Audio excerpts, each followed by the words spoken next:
You were born with a particular skill known as sales. Being persuasive comes naturally to all of us. When something comes naturally, you get the best results in that endeavor when you enhance that skill with conscious effort. You have been a persuader since the moment that you were born. Hey everybody, what's happening good? Eli's dad once again with Project Eli, where we educate, lead, and inspire. My objective today, as we sum up our 13-part series on sales and persuasion, is to show you that you're already performing in your daily life as a salesperson performs, as a persuader performs, and as a closer performs. Once you realize this, and with a conscious effort from you to enhance your skills, you will see an amazing transformation in the results you receive when you want to motivate others. You are invited to follow along as I mentor my son, Eli. Now, Eli, when you stop and think about it, you were in sales before you even learned to talk. Sales are not always communicated with the spoken word. Your cries as a baby communicated that you were hungry, wet, in discomfort, or that you just wanted some attention. You were a closer even then. You continued to close, to cry, until mommy or daddy satisfied your desires. Your advancement as a closer continued as you learned to speak and become more mature. What do you call a kid that had 10 lightsabers? 10! For the life of me, I don't know how I was persuaded to purchase the latest and greatest lightsaber 10 different times. But I was. By you. Oh, I said no. I even spelled it for you. N-O spells no. But I got sold because you continued to close and close and nag and close. Later, you had to have Steph sneakers, LeBron sneakers, Air Jordans. These are for indoor, Dad. These are for playing at the playground. And the Air Jordans, Eli? Dad, everybody cool wears Air Jordans to kick around in. Well, actually, when I stop and think about it, big guy, we're not so different. I have name brand tennies also. I wear Dr. Scholl's. What is the closing line of a teenager?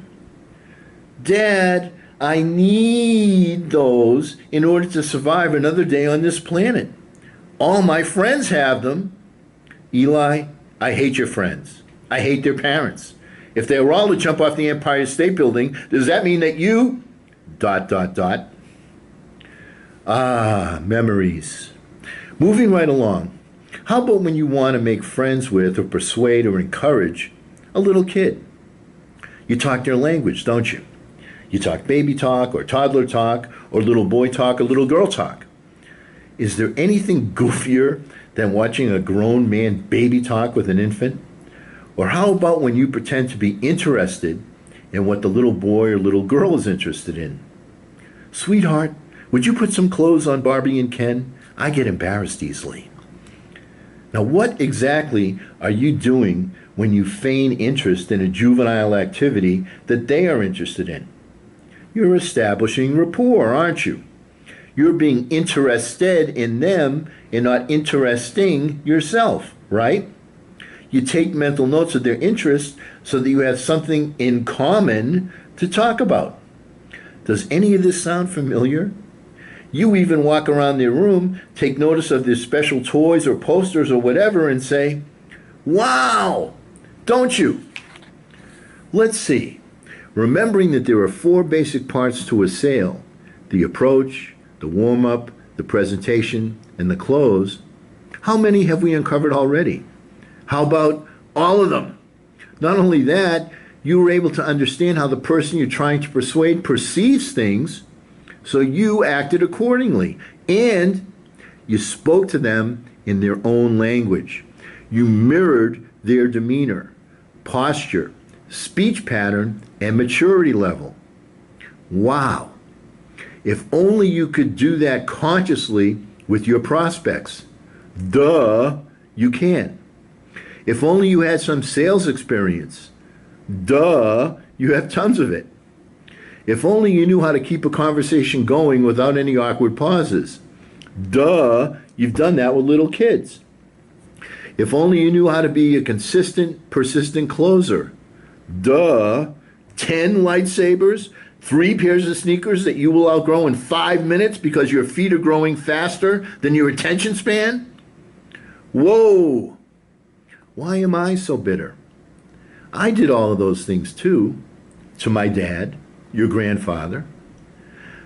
Eli, I think my bitterness stems from the fact that you're a better salesperson than I was. Now, Eli, I want you to notice something else. As you matured, the sales approach constantly changed, didn't it?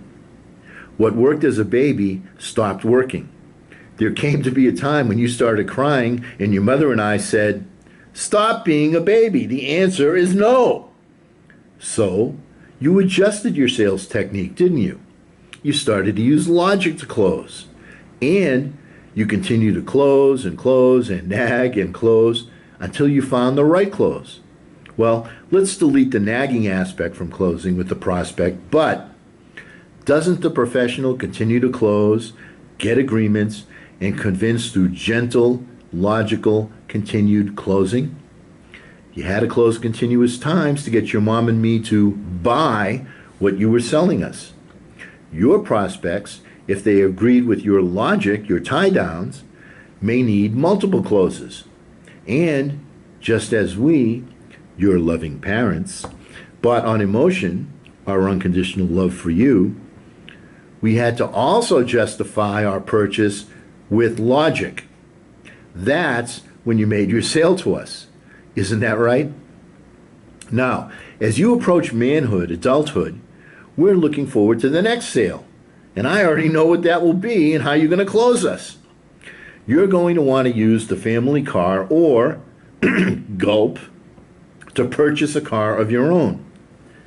Hey, Dad, won't it be nice when you don't have to drive me around anymore? I know you don't want to miss the Celtics or the Patriots or the Red Sox or whoever is sweating from the Boston area on TV, right, Dad? This will make things more convenient for you, my loving father. And I can drive to the drugstore and pick up all your medications that you need too, and your Alzheimer's medication. I'd be doing it for you. You can see that, can't you, Dad? Well, let me tell you right now, Eli, been there and done that. It will take multiple closes before that happens. So be forewarned. There is one more maturity step to take in your sales career. When you're closing mom and pop, sometimes they'll mirror the example I just gave you about the car. When you're talking with a professional buyer, however, he or she is comfortable making a big purchase. Your closing method will change. You don't need any fluff. Oh, you still need to highlight the features, advantages, and benefits that connect them to fulfilling the needs of your client, but when you get down to the final close, the big question, all you need to do is ask, "So, what's the verdict?" Or, "What do you think? Do we have a match?" Why? Because they will want to buy from you if you fulfill their needs. If there's a question or an objection, just ask, "What question may I answer for you?" If the buyer needs to share the info with someone else, which frequently happens for a big ticket sale to a company, that's different from mom and pop telling you they need to think it over.